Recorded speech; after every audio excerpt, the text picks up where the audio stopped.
I told you I'd shoot, but you didn't believe me. Why didn't you believe me?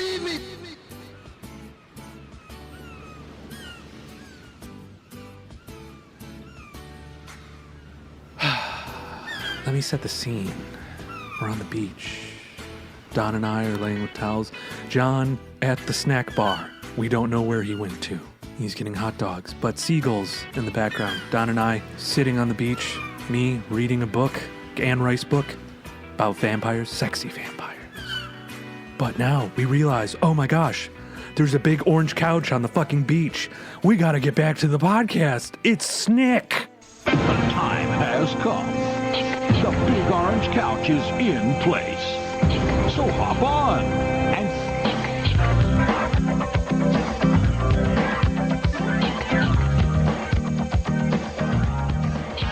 So, going through SNICK. Don, my friend, John, we left him at the snack bar. We don't know where he is. He's lost. He's lost, so we have to start without him. I hope everything is fine. Everything is good. Second season, and he's nowhere to be found. We left him on a deserted island like the fucking show Lost. Yeah. And also, I want to thank, from the bottom of my heart, I want to thank all the people that have been reviewing, writing reviews, subscribing, all that stuff. It means the fucking world to us. Absolutely. And this is technically our second season, and I think we're going to continue to do seasons, but we're going to roll out with more content as much as possible, and hopefully down the line we're going to start doing some video stuff so you can actually see my face. I don't know if the other guys are going to do their faces, but you get to see my big bushy beard and my, chiseled cheekbones, blue eyes, sexy as fuck. And I want to give a shout out real quick. This podcast, two cool guys, they gave us a shout out on their podcast. Podcast is called Core Extra, COREXTRA podcast. Just want to give them a shout out. All the people supporting us right now. It means the absolute world to us, because this is something that we want to do, as middle-aged men coming up on 40. We want to be What do you mean? I'm kids 20. again. The fuck are you talking about, dude? You're older than I am. Hey, man, that's my Hollywood age. You just had a birthday. Yeah, but I look like I'm 18 years old, especially when I shave. Maybe just a tired 18-year-old, and, all the happiness drained from him. Maybe to like Elizabeth Taylor, you look 18, but Elizabeth that's a bad Taylor. reference. She's dead. But Yeah, R.I.P. I was trying to think of like a cougar. Liz Tay. Liz Tay.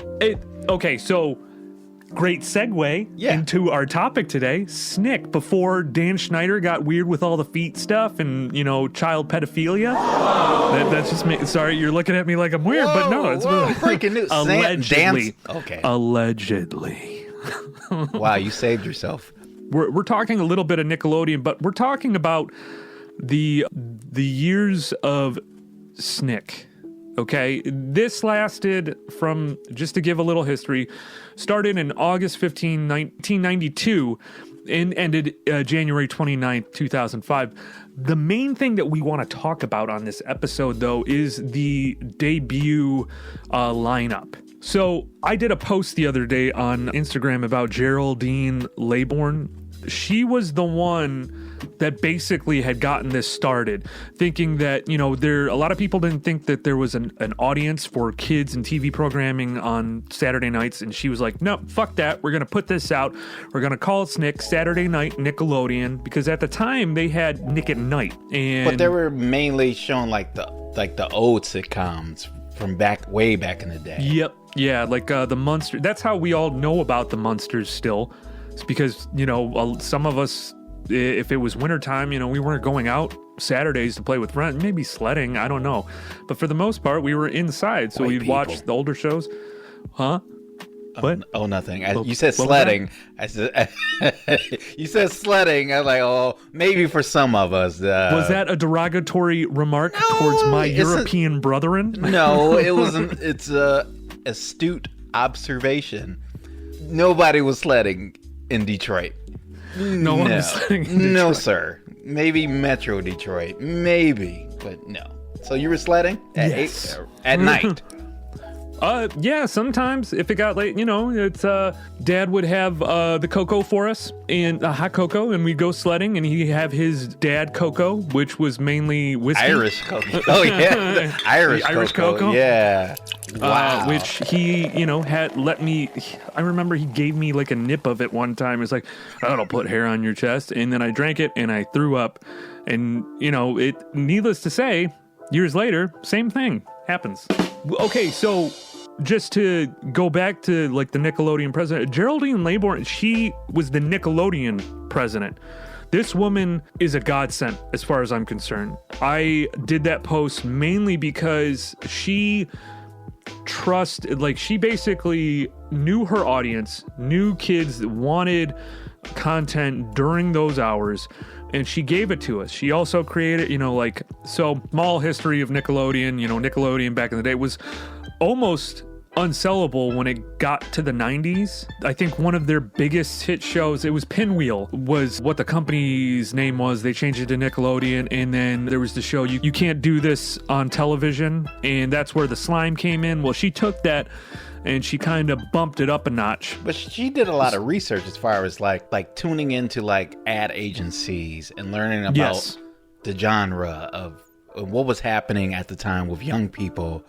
And also MTV, because Nickelodeon was owned by MTV. They wanted she was looking at it and trying to get the same feel as what we were getting with MTV at the time. So the ad revenue, the ads and bumpers for Nickelodeon in general, which then came in the orange splat of Nickelodeon, and then with the advertising for a new late night show, technically late night for kids, called SNICK, which was Saturday Night Nickelodeon. The creation, SNICK's creation or original block was Clarissa Explains It All. After that, it was Roundhouse, then Ren and Stimpy, and Are You Afraid of the Dark? Clarissa Explains It All was already on for about a year before they decided to put it on SNICK. Roundhouse was a completely new show, which was a sketch comedy in a sense, but for kids. It was created by Buddy Sheffield. He was a former writer on In Living Color, and then Rita Sheffield created and produced the series. Just to go back to Clarissa Explains It All, it was created by Mitchell Kriegman. I know it was one of the first shows that they had decided to put a female lead, and then after that, you have Alex Mack, The Amanda Show, and all these, the Mystery Files of Shelby Woo, which was another Nickelodeon show. Anyways, Clarissa Explains It All had already been on for a year. Roundhouse was specific to the SNICK audience. It was created for that, which was a sketch comedy show. And trying to remember some of the sketches that were on there, I always remember that there was a dad that would eat mayonnaise out of a jar. I remember laughing hysterically at some of the stuff that was on there, but at the same time, I was still, super young when this had come on. The next show was Ren and Stimpy, which we all know, well, at least most of us all know what Ren and Stimpy is. It was created by John Krifalsi. Okay, so... yeah, let's go with that. Yeah. Ren and Stimpy was a Nicktoon, and it had been on for... I'm not sure if it was... I think it was only a year. It only lasted from 91 to 93, with a lot of the episodes on SNICK, but mostly Sunday mornings. Billy West was the voice of the characters. I think John, one of the creators, was also one of the voices. And, we'll do deep dives on some of these shows, but to be completely honest, I loved Ren and Stimpy as a kid. I had the Ren dolls. I had the Stimpy that farts. I had all that stuff. Even some of the little toys that they came out with. But looking back at it, watching episodes recently, and yes, stoned, of course, they are really problematic. Very problematic. But you gotta think it's the 90s, man. Exactly. But that's all I'll say about the problematic thing, because it was there for the time. Right. And I don't want to, if someone says, they couldn't make something like that today, I don't want to follow that statement. I think it's who are the people that wouldn't allow it to be made. today. And that's kind of how I look at it. It's like shit that you saw movies back in the day, like Pulp Fiction or any of those types of shows Woody Allen or any film. of those movies. Yeah. It's like how that couldn't be made. That's bullshit. Anything could be made today if there's an audience for it. And Ren and Stimpy, for only being on for 3 years, and you had the Ren and Stimpy adult program later on or whatever the hell that was, and that honestly was forgettable. But did you know the creative Clarissa Explains It All? He worked on Ren and Stimpy too, and Rugrats, and Rocco's Modern Life. So it all kind of connected in some weird way with the whole SNICK programming as far as that goes. But Clarissa Explains It All, the creator, he worked on those other shows, and in an interview he said this was like the most satisfying work he did was on that show. But as far as like you said, like the company who actually made those shows, but it doesn't matter. I thought it was Spumco, but I think I'm not exactly sure who it was. The Roundhouse. Okay, so we have Clarissa Explains It All. Yeah, it's Spumco. It says Spumco. Oh, okay. I was right. It said originally produced by Spumco. They did a lot of Nickelodeon programming in general, and then once they were kind of ousted, or like you saw the programming go to the wayside, especially once Geraldine Layborn decided to go. The programming in general, but she's the one with the vision, right? She had basically this idea. She was the one with the vision that, because at first it was only one sitcom before Clarissa Explains It All, and she had this idea for programming between 8 and 10 for teens, and people didn't want to cater to that demographic because it was said that between 8 and 10, people of a certain age, like the young people, they're gonna be out, they're doing shit, they're not gonna be at home watching TV. And she was like, no, there is a demographic that's going to be at home that's too young to be out in the bars or going out and clubbing, but too old to be going to sleep around 10 o'clock. Like, shouldn't these kids be outside playing or something like that? But then there's kids like me that's like, hey mom, let's get a pizza. And it's like super overweight and just like on the couch, like not wanting to be active at all, playing video games and whatnot. That was me. I'm speaking for myself. No, for me too. Like, even you got to think, man. Like, they cater to preteens and teens, right? Or even a little bit younger than that. So like 10 to about 14. Like your time frame of going out and playing and coming back home is like, what? You had to be home at least by 9 o'clock, right? Or at least by 8. My shit was, my parents said, my mom, she said, you got to be in by when the street lights came on. So that was usually 8 or 8:30. Even in the summertime, it's like 9 o'clock. So yeah, I would come home, put on the TV, and that was my night. And I'm sure you're probably the same way. Like, yeah, you would probably play toys or do a lot of other things, but I think what I would do is come home, watch TV, and then play video games for the rest of the night. And I think she was kind of catering to that crowd, not only for the teens, but it actually panned out at its peak. Its highest ratings was between 18-year-olds and 35-year-olds, especially with a show like Ren and Stimpy.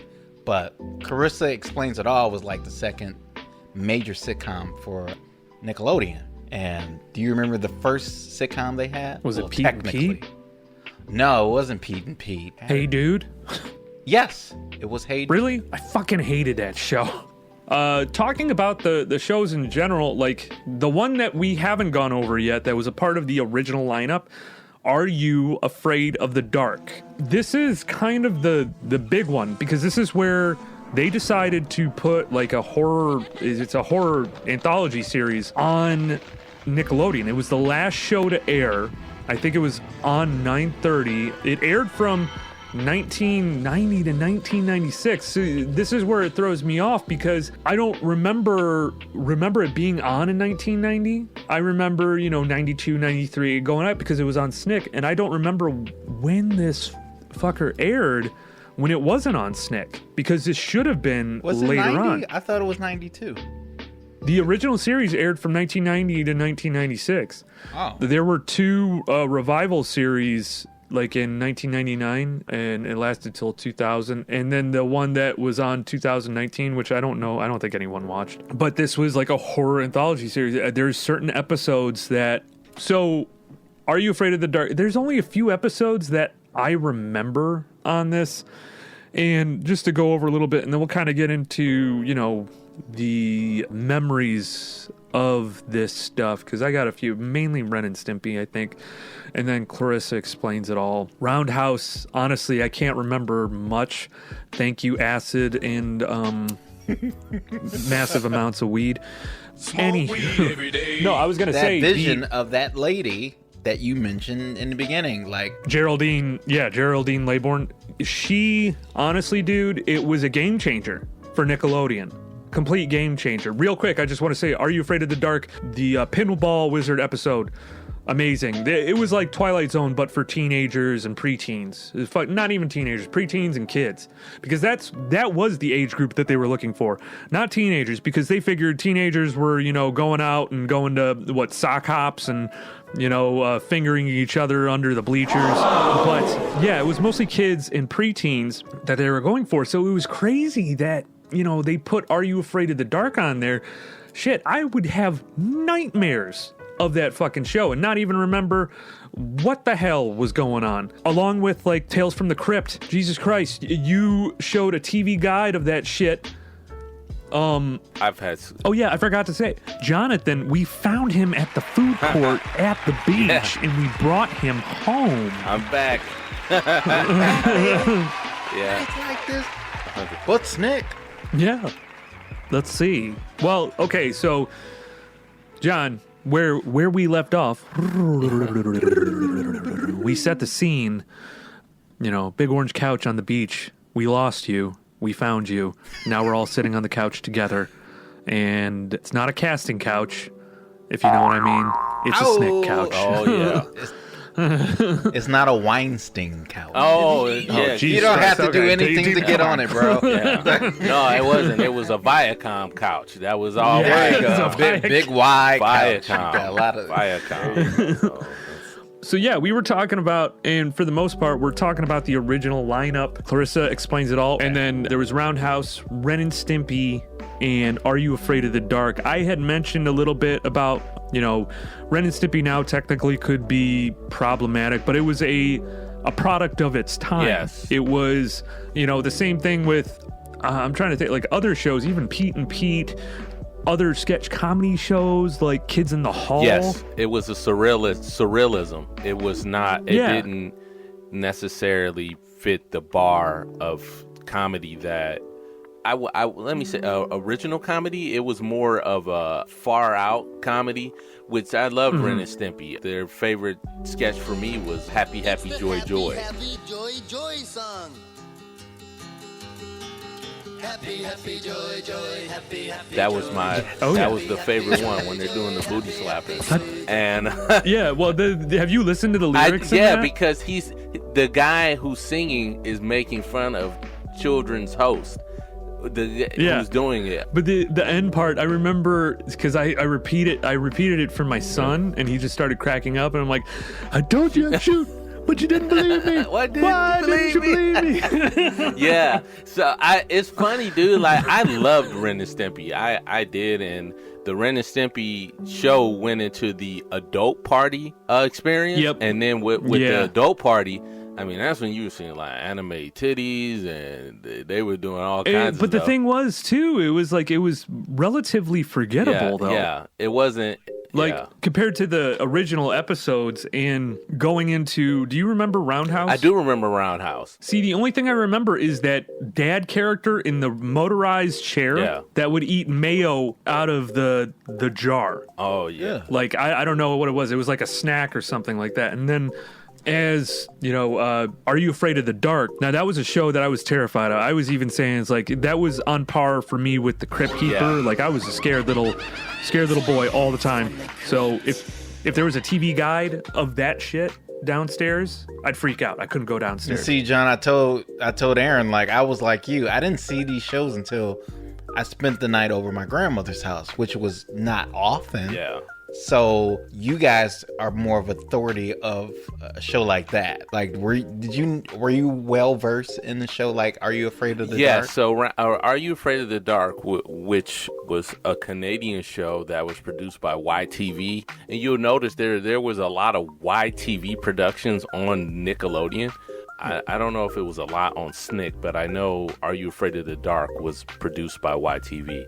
And I know that it went for many seasons, and a lot of those stories reused the same characters depending on who was telling the story around the fire at the time. Whichever Midnight Society member was going to tell the story, they tend to use the same characters. So if, let's say, Danny was going to tell the story, it would be one of his characters, Professor such and such, be starring in that show or in that story that night. So the continuity was always the same. Yeah, So the same people that watched that show in the 90s are probably the same people who watch, I don't know if you guys know this show, but it's a show called American Horror Story where it basically kind of does the same thing. Oh, that's a good question, man. I don't know if these would be I would think anybody who's the audience. So I would think anthologists, people who follow anthologies, will watch all of them. Because I'm like that. I growing up in that era, Tales from the Crypt terrified me. Are You Afraid of the Dark really gave me the chills, like on the back of my neck, like what Aaron was saying. So depending, was Tales of the Crypt considered an anthology? Like, Are You Afraid of the Dark? Similar to like Twilight Zone. Yeah. Because it was different stories every week, so yeah, it was similar. Like those are all in the same vein. Twilight Zone, amazing stories, Monsters, Tales from the Dark Side, which was another good one and had a fantastic intro. Tales from the Dark Side. Yeah, that used to fuck me up. Even probably that was like undervalued. Like that scared me more than even Tales from the Crypt. Yeah, sometimes Tales from the Dark Side. I like the intro a lot. I just can't quote it right now. It was just yeah. It was that this dark ass techno goth music. Yeah, it was just weird. Yeah, it was something weird, and it always had that boom, boom, boom, boom, boom, boom, boom, boom. So, well, I was gonna say, like, going in, because we were kind of gonna stick to that main four. Yes. I think it basically, once you get into 1994, it changes. I think October 94 was the last time that you had the original lineup. Clarissa Explains It All, Roundhouse. Roundhouse, Roundhouse had, I think, over 50 episodes, and it only was on for maybe a year. At least SNICK. Yeah. SNICK lineup. I don't know if it was on beforehand. I know Clarissa Explains It All was. Are You Afraid of the Dark was, too. That started in the 90s.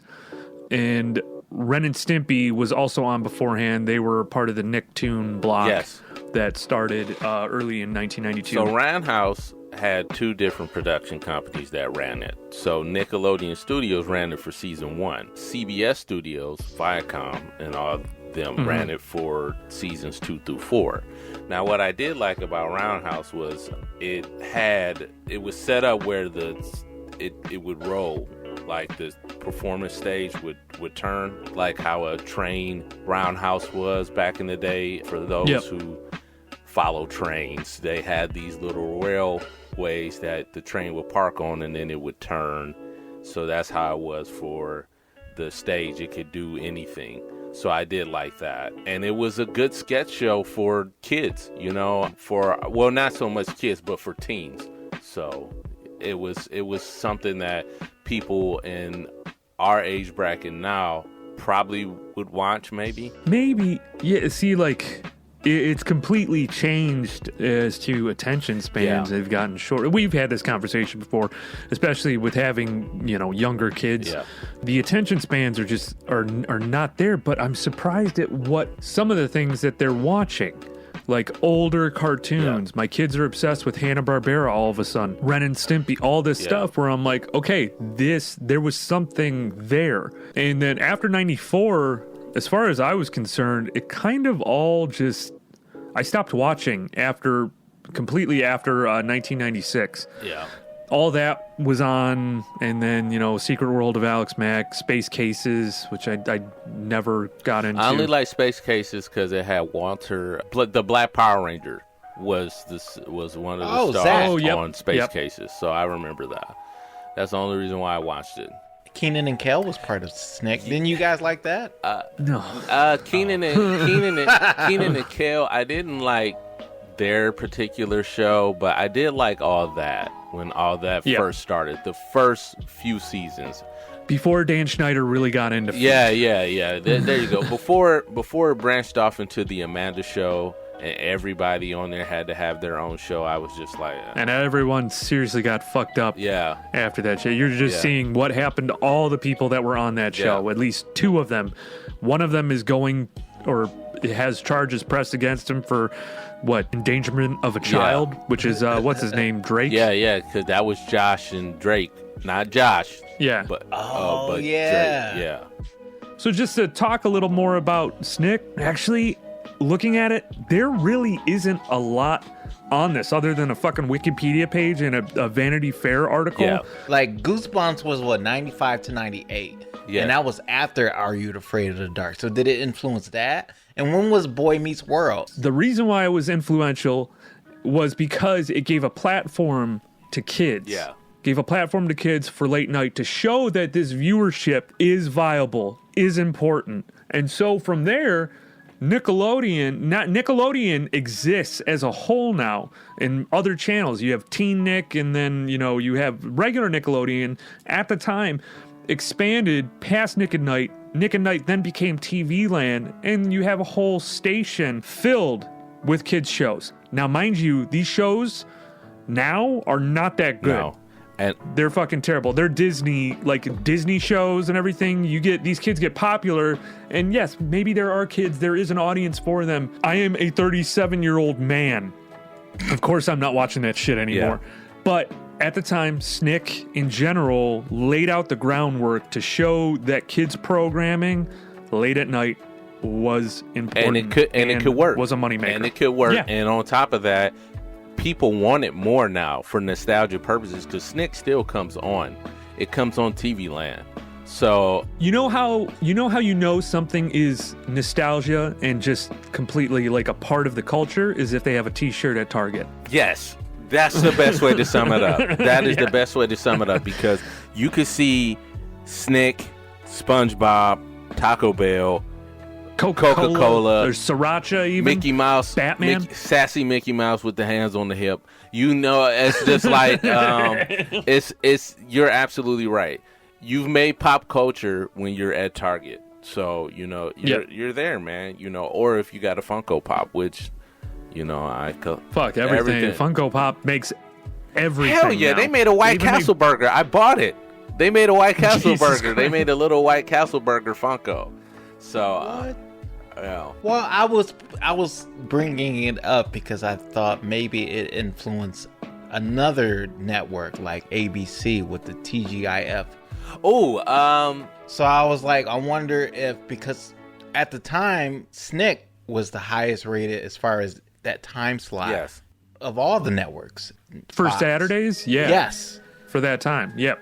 And I know TGI was Friday, of course, but it's still the weekend. So I thought maybe it kind of, influenced some other stuff. But well, I would say that TGIF influenced SNICK, or at least that program. But you also have Geraldine Layborn saw what was going on with MTV, saw the way that, the teenagers and kind of like adults, in a sense, young adults in the 20s, sawing where TV was heading with MTV because MTV owned Nickelodeon. So she knew that she was going to need bumpers and ads. It's like, the best ad spot ever, and I think most people would agree to this, is when MTV said, I want my MTV. Yes. I want my MTV! I want my MTV. Nickelodeon having these, you remember, like in the 90s, these weird little bumper like advertisements for it that were so out there and so weird. And then I can't, you know what, 100%, I cannot remember the guy that took over after Geraldine, but he just kind of commercial, like corporate, made it corporate. There wasn't anything weird about it anymore. It was a whole revamp. And then you got Nick Cannon coming in there with a fucking Saturday night party. Yeah, and then Nick Cannon is probably one of... I don't hate Nick Cannon. No, I hate what they did to Nick Cannon. Yeah, he's probably one of the more successful stories off of there next to Kenan Thompson, who left and went and became successful elsewhere. I haven't really heard of anybody else. I've went on my own and looked up these cast members just to see, like, Melissa Joan Hart did. Oh yeah, Melissa Joan Hart. She does well on ABC. She does ABC Family, and when Christmas rolls around, they're working her ass up and down on the Hallmark Channel. So, you know, she's for real. And she worked on both platforms. Clarissa Explains It All. In 96, she went to ABC. And Sabrina the Teenage Witch. Yeah. SNICK, in general, it elevated children's programming. It did. And the thing is that, you know, I did the post about Geraldine on Instagram, and I had already mentioned it earlier on the episode, mainly because her foresight when it came to kind of how everything was going, it changed the game for us. It made us a viable audience. Kids, I think, have less of a voice today when it comes to programming. I think it's more corporate. It just seems colder. These like shows about twins and witches and all this bullshit that just comes out. It has no creativity. It's all cookie cutter stuff. You look at iCarly is the same as God. What? And they're bringing iCarly back too. They did? No, they already did. Yeah, iCarly. There's episodes out, except Sam isn't back on. Oh, Sam the character isn't back on that show. But you gotta understand, Aaron. Yeah. The advertising game has changed, man. Like, they're not only getting like group studies of what people watch, as far as like, they don't need that anymore. Like, all the things that let me slow down. Kids never had cell phones at a certain age when we were kids. Like, we didn't have cell phones until we were in our 20s. That's not the same anymore. So they're getting all these fucking statistics and algorithms from people 10 or younger. Like, it's different, man. They're catering to what people see on their fucking phones, on their fucking laptops. So I think they're just catering more to what people are watching, because everything is fucking... This is my conspiracy theory portion of the fucking show. There we go. They don't even... They're like, oh, what? They're watching more of game shit? Okay, let's write a script about that shit. Yeah. It's very lazy. It's very lazy. You know what, man? I could back you up on that. These motherfuckers and their commercialization of every holiday is just absurd. I think, he's got a point when it comes to that. Yeah. Geraldine, she had respect for her audience. And then once she was out, or more or less, I think, retired from that position, everything kind of changed. Yeah. And I think children's programming changed a lot via that too. And you had, Saturday morning cartoons and whatnot, and then you had you don't really have that type of programming anymore for kids on Saturday nights, or at least from what I see, that's popular. Yeah, I think based off what you're saying, Geraldine had a formula that worked. It changed because people wanted something different. Like, it's more it's kind of like Geraldine had a slow cooker mentality when it came to producing and bringing out shows, while other producers came on. You get all the fucking, the sizzle, the crackle of that delicious fat. And now on it is just fucking... I'm talking about food. I'm so hungry. And then they talk about... And then other producers come in and they want a fast food mentality. We want it now. And you can tell. Exactly. And you can tell by the production of the shows, because... shows that came on after that, iCarly, Drake and Josh. What is it? The other one, Brothers Garcia. Yeah. And it's like, we have to... It just, like, it lost all creativity. It was the same shows over and over and over again. And you can't... She became the president of Disney? Did you know that? Who, I did? Geraldine. She did? When? She worked at Disney from 1996 when she became the president of Disney ABC Cable Networks. Hey, that's great. Good for her. And she was the co-founder of Oxygen Media. Oh, okay. So that's another channel that has a specific audience. I think that's a ladies' channel, I think. I could be wrong. No, you're right. Yeah. Well, mostly. Yeah, after 96, she became the Disney president, ABC Network. Yeah. From 96 to 98. Yeah. And then from 98 to 2007, it was Oxygen Media. Oxygen Media. Partnered with Oprah. Yeah. Wow. All right. Little shit. tag for Geraldine. Hey, Snick, you could put it down any way you want to. Snick changed the way that programming went for kids on Saturday nights. Period. It changed the game. Yep. And my personal opinion, I don't think it's ever recovered once she left Nickelodeon. No, it hasn't. You're absolutely right. Because you have an example, Snick House. There you go. That's it. Yeah. Good night, Look everybody. it up, kids. Yeah. Count it. Yeah. We're back, baby. Woo! Yeah, Streamers. season 2 starting off Season 2. on a snick bang. On a Snick. Snick bang. Before we leave today, I did want to give a shout out to, and I know of this place, and it's not a place, but it's a vending company. They're bringing the art of vending back. It's Detroit Land Vending.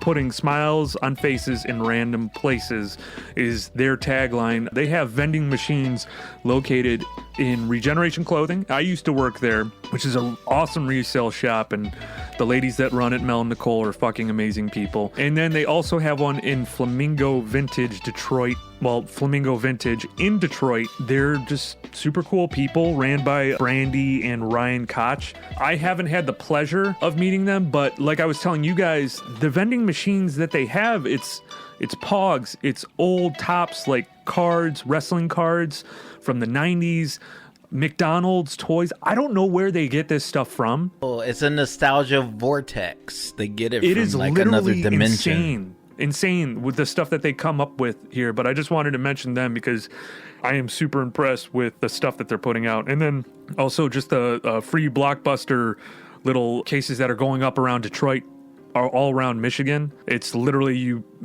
see the take a book, leave a book little things around. Well, they have one that just says Blockbuster on it. Someone puts up these little Blockbuster, looks like newspaper stands, and you just put movies in there, VHSs and DVDs, and you can go in there and grab them.